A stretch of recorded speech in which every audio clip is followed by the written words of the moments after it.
Assalamualaikum warahmatullahi wabarakatuh. Kami dari kelompok 2 hari ini akan mempresentasikan materi yang berkaitan dengan berbahasa Indonesia yang baik dan benar.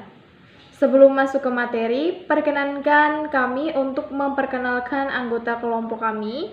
Yang pertama, saya sendiri Arinta Dwi Utami dengan NIM 215221311 yang bertindak sebagai moderator. Perkenalkan, nama saya Safina Aulia Putri dengan NIM 215221286. Perkenalkan, nama saya Firlito Maulana dengan NIM 215221295. Perkenalkan, saya Mega Sabrina Putri Carela, NIM 21522213110. Perkenalkan, saya Sri Rahmawati Ahmad, NIM 215221322. Saya akan menyampaikan materi presentasi mengenai pengertian berbahasa Indonesia yang baik dan benar, dan juga kriteria penggunaan kaidah tata bahasa. Yang pertama, pengertian berbahasa Indonesia yang baik dan benar. Berbahasa Indonesia yang baik adalah menggunakan bahasa Indonesia yang sesuai dengan konteks pembicaraan atau penulisan, dan belum tentu sesuai dengan pedoman umum ejaan bahasa Indonesia. Sedangkan berbahasa Indonesia yang benar adalah menggunakan bahasa Indonesia yang sesuai dengan kaidah atau faedah tata bahasa Indonesia yang telah ditentukan dengan sesuai dengan pedoman umum ejaan bahasa Indonesia. Slide selanjutnya, kriteria penggunaan kaidah tata bahasa. Yang pertama, ada tata bunyi atau fonologi. Pada aspek ini, tata bunyi kita mungkin sudah mengenali bunyi F, V, dan Z. Contoh yang benar seperti fajar bukan pajar. Lalu kata yang benar, devaluasi bukan devaluasi.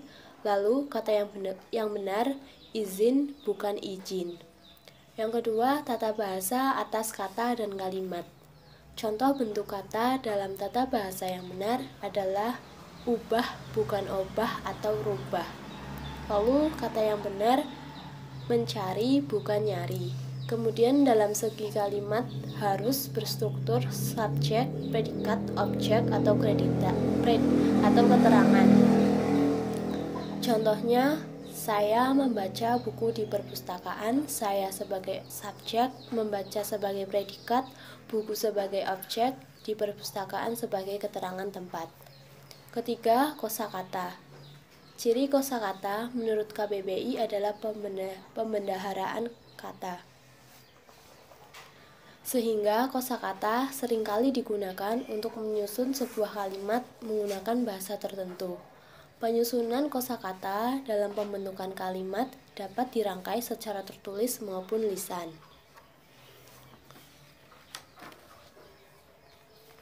Yang keempat, ejaan. Keseluruhan peraturan tentang bagaimana menggunakan lambang-lambang bunyi bahasa dan bagaimana hubungan antara lambang-lambang tersebut. Secara teknik, kaidah ejaan dan tanda baca merupakan aturan-aturan mengenai penulisan huruf, penulisan kata, dan penulisan tanda baca. Kelima, makna. Dalam segi makna, penggunaan bahasa yang benar berkaitan dengan ketepatan menggunakan kata yang sesuai dengan makna seperti dalam bahasa ilmu tidak tepat jika digunakan dengan bermakna konotatif atau kiasan. Contoh suatu makna yaitu, cobalah bertanya kepada orang pintar untuk penyakitmu. Orang pintar yang dimaksud bisa dukun ataupun dokter. 6. Kelogisan merupakan ciri dari sebuah sistem bahasa yang dapat diterima oleh akal manusia. Kelogisan dapat berupa ketepatan dan keteraturan kaidah bahasa. Baiklah, di sini saya akan memaparkan atau membacakan 5 laras ragam bahasa. Yang pertama yaitu ada ragam beku atau disebut juga dengan frozen. Ragam ini digunakan pada saat situasi yang hikmat. Artinya dalam situasi ini sangat sedikit bagi kita dimungkinkan memiliki keleluasaan. Ragam ini biasanya digunakan pada kitab suci atau dalam acara putusan pengadilan dan upacara pernikahan. Lalu yang kedua yaitu ada ragam resmi atau ragam formal. Ragam ini biasanya digunakan dalam komunikasi yang bersifat resmi, misalnya pada pidato, rapat resmi, dan jurnal ilmiah. Lalu yang ketiga yaitu ada ragam konsultatif. Ragam ini digunakan dalam pembicaraan yang terpusat transaksi atau pertukaran informasi antara satu orang maupun banyak orang yang bisa dilakukan dalam di sekolah atau di pasar. Dan yang keempat yaitu ada ragam santai atau ragam kasual. Ragam ini bersifat tidak resmi, biasanya digunakan oleh orang lain atau orang yang belum tentu kenal dengan akrab. Misal kita bertemu di jalan dan masih asing dengan orang itu. Lalu yang kelima dan terakhir yaitu ragam akrab atau intimate. Ragam ini digunakan apabila seseorang sudah mengenal akrab dan sudah mengenal sudah lama, artinya sudah akrab dan sangat intim. Ciri-ciri bahasa Indonesia yang baik dan benar. Yang pertama, penggunaan kaidah tata bahasa normatif, yakni dengan penerapan pola kalimat yang baku. Yang kedua, penggunaan kata-kata baku, seperti cantik sekali bukan cantik banget, uang bukan duit. Dan yang ketiga, penggunaan ejaan resmi dalam ragam tulis sesuai aturan ejaan yang disempurnakan. Yang keempat, penggunaan lafal baku dalam ragam lisan. Lafal baku adalah lafal yang bebas dari ciri-ciri lafal dialek setempat atau bahasa daerah, seperti kalau, bukan kalau, tidak, bukan, enggak. Dan yang kelima, menggunakan kalimat secara efektif. Pesan pembicara atau penulis harus diterima oleh pendengar dan pembaca persis sesuai maksud aslinya, atau tidak bertele-tele. Manfaat berbahasa Indonesia yang baik dan benar. Yang pertama, bahasa Indonesia akan tetap lestari.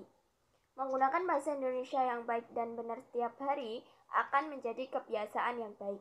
Dengan begitu, bahasa akan terus lestari dan tidak akan tergerus oleh perkembangan budaya. Selain itu, bangsa Indonesia tidak akan kehilangan jati dirinya karena bahasa yang digunakan adalah bahasa nenek moyangnya. Yang kedua, meningkatkan rasa nasionalisme. Semakin kita banyak mempelajari bahasa Indonesia, semakin banyak pula kita mengenal asal-usul bahasa Indonesia tersebut. Dengan begitu, kita bisa lebih mencintai bahasa Indonesia. Yang ketiga, mempermudah komunikasi antar suku. Sesuai dengan isi Sumpah Pemuda butir ketiga, yaitu menjunjung tinggi bahasa persatuan bahasa Indonesia. Bahasa Indonesia sebagai bahasa pemersatu dari banyak bahasa daerah.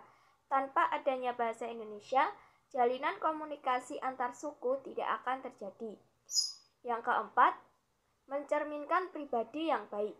Bahasa Indonesia memiliki tutur kata yang halus. Dengan menggunakan bahasa Indonesia yang baik dan benar, maka akan tercermin kepribadian yang baik, sopan, dan santun. Kemudian, tujuan penggunaan bahasa Indonesia yang baik dan benar. Tujuannya adalah mengajarkan, menerangkan tentang menggunakan bahasa Indonesia dalam kehidupan sehari-hari agar tidak menyimpang dengan kaidah bahasa Indonesia yang baik dan benar, serta melestarikannya agar tetap terjaga sampai ke depannya. Penggunaan bahasa sebagai alat komunikasi memiliki tujuan tertentu, yaitu agar kita dipahami oleh orang lain. Jadi, dalam hal ini, respon pendengar atau lawan komunikan yang menjadi perhatian utama kita. Selanjutnya, saya akan menunjukkan contoh percakapan berbahasa yang baik tetapi tidak benar. Nah, dalam slide ini ada dua orang yang terlibat dalam percakapan. Kita sebut saja A dan B. Bu, kopi 1, gulanya dikit aja. Pakai susu? Nggak usah. Nah, dalam percakapan ini apa yang mereka bahas, apa yang mereka bicarakan ini konteksnya baik, akan tetapi secara kaidah dan kriteria tata bahasa dan juga ciri-ciri berbahasa yang baik dan benar ini kurang tepat, sehingga percakapan ini disebut percakapan berbahasa yang baik tetapi tidak benar. Contoh berbahasa yang benar tetapi tidak baik, ini ada percakapan, "Ibu, berapa harga 1 kilo daging sapi?" 100.000. Bolehkah saya menawar 85.000? Nah, percakapan ini sebenarnya secara kriteria dan tata bahasa ini sudah baik, sudah benar, sudah sesuai. Tetapi konteks yang mereka bahas, apa yang mereka bicarakan ini kurang baik atau kurang sopan, yaitu tawar-menawar, apalagi tawar-menawar yang tidak masuk akal dari harga aslinya. Ini kurang baik ya.